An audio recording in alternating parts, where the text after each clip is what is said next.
Bonjour, alors aujourd'hui, je vais vous parler d'une de mes phobies qui m'a beaucoup handicapé dans mon cursus, si j'ose dire, médical, euh, concernant mon cancer, c'est ma phobie des aiguilles.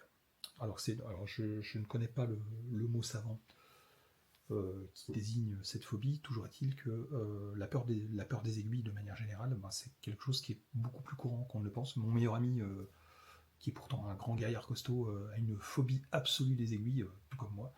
Et bah, j'ai dû faire avec. Et donc je vais vous expliquer comment, au fil du temps, j'ai trouvé des clés, des moyens grâce à ma psychothérapeute Eleonore, j'ai trouvé ces petites choses à mettre en place pour, j'allais dire, écarter la douleur. En tout cas, ne pas y penser et ne pas la ressentir. Euh, donc le moyen que j'ai trouvé, en fait, avec le travail que j'ai fait avec ma psychothérapeute, c'est que quand je suis à la maison, par exemple pour une prise de sang, j'ai un tableau qu'une amie m'avait offert, avec 4 mots en latin. 4 mots en latin dessus, et en fait, je les lis bêtement à haute voix, en me concentrant dessus, et la magie opère. Quand l'infirmière me fait une prise de sang, en fait, je ne sens absolument rien. Alors que si je ne le fais pas, mon esprit va se focaliser sur mon bras, et instantanément, je vais ressentir de la douleur. Et quand je le dis, bah, ça m'est déjà arrivé de vriller, de ne pas mettre forcément en place le protocole ou X ou Y raison. Et en fait, j'en arrive à ressentir de la douleur quand elle pique la peau, quand elle pique la veine, et tout au long de la prise de sang. Alors que, objectivement, une prise de sang, une fois que vous êtes piqué, normalement, vous n'avez pas mal. Et en fait, je me crispe tellement, cette douleur, en fait, elle est tout au long du prélèvement, elle est présente.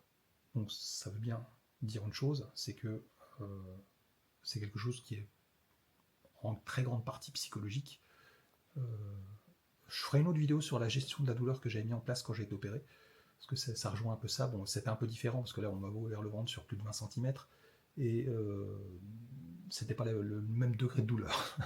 Mais toujours est-il que pour les aiguilles, les prises de sang, les perfusions, la mise en place de ce petit protocole de me réciter mes 4 mots en latin, dont j'ignore la signification, à haute voix, me permet en fait de passer outre. Alors ça fait un peu bizarre avec les infirmières qui sont pas habituées, mais donc maintenant je les préviens, hein, je leur dis bah, j'ai la phobie des aiguilles, j'ai mis en place un petit protocole qui me permet de passer outre, donc ne vous étonnez pas si je vous dis des trucs bizarres.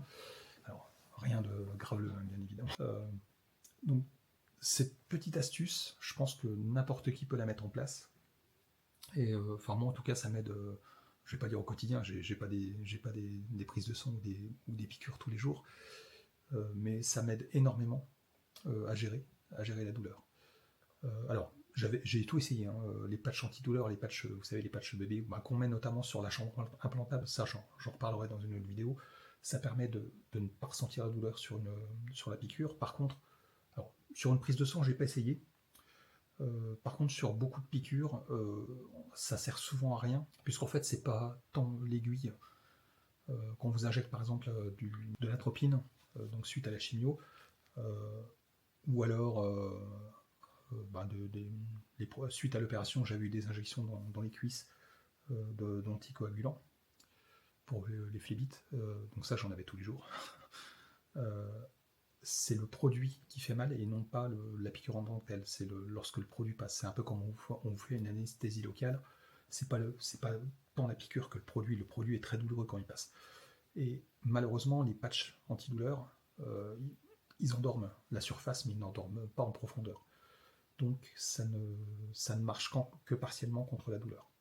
Par contre, pour la chambre implantable, je vous confirme que moi j'en mets un à chaque fois comme tous les patients, et l'aiguille qu'on nous enfonce donc c'est une chambre qui est sous la peau, qu'on nous implante en ambulatoire pour les chimios, et là par contre il y a zéro douleur. C'est vraiment... c'est absolument pas douloureux. Voilà, ça existe, mais ça ne fonctionne pas pour la plupart des piqûres qu'on peut vous faire. Donc là, c'est le côté psychologique qui va prendre. Donc fait de mettre en place un petit protocole avec des choses que vous allez vous réciter. Je me suis aussi récité un poème, enfin une fable de La Fontaine, enfin j'ai tout essayé. Euh, et le fait est que ça fonctionne plutôt bien. Alors parfois ça arrive que je vrille.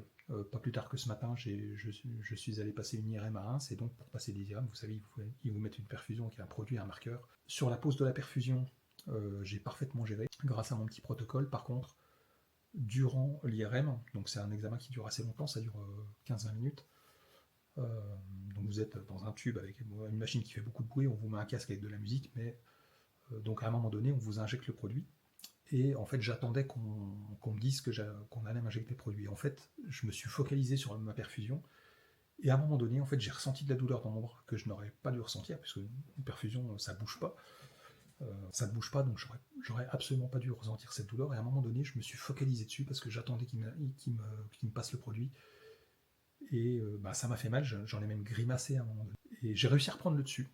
Mais donc voilà, ça peut arriver des fois que le côté psychologique repasse, alors que c'est quelque chose qui normalement ne fait absolument pas mal. Donc comme quoi l'esprit peut beaucoup, beaucoup jouer la douleur qu'on peut ressentir avec une aiguille. Donc voilà, je tenais à partager cette petite astuce. Alors je ne sais pas si ça aidera certains ou certaines d'entre vous. Toujours est-il que pour moi ça marche la plupart du temps. Donc c'est quelque chose que j'ai mis en place et que je garderai jusqu'au bout. Parce que bon, tant qu'on peut éviter la douleur, il ne faut pas s'en priver. Voilà, merci, à bientôt.